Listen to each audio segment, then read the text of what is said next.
The Faradays. The house with no signal. Arthur Faraday believed in preparation. Not a little preparation. A lot. If a storm was coming, he had batteries before the warning. If the car made a strange noise, he already had the repair manual open.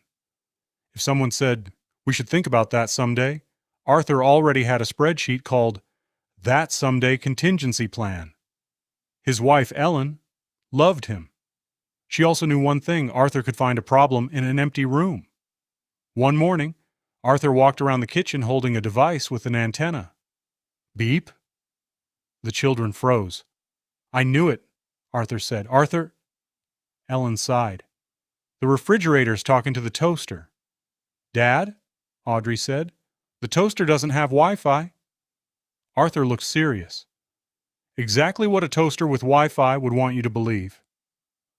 Arthur saw a world where everyone was connected but nobody was together.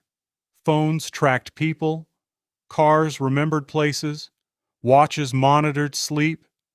Families sat in the same room but lived in different worlds. He loved his family, and because he loved them, he wanted to protect them. So Arthur made the most Arthur Faraday decision possible. He built the safest house in America. 3 weeks later, the neighborhood watched as Arthur covered his home with shielding paint.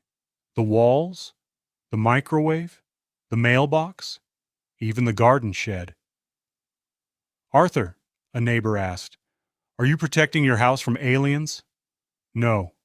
A pause. "Not primarily." When the project was finished, Arthur held up his meter. 0 microwatts per square meter. No signals. The kids looked around. Their phones had no service. The gaming consoles wouldn't connect. The smart TV was silent. "Dad," Audrey said, "you broke the house." Arthur smiled. "No, I fixed it." The first week was awful. Then something strange happened. Dinner changed. Nobody checked their phones. Nobody disappeared into another room. They actually talked, which was annoying because now they had to listen to each other. Then came the rebellion. Rusty and Audrey launched Operation Wireless Freedom to sneak back their video games. They almost made it. Then a light turned on. Arthur stood in the doorway. "I knew you would come." "How?" Audrey asked. Arthur held up his meter. "You underestimate your father."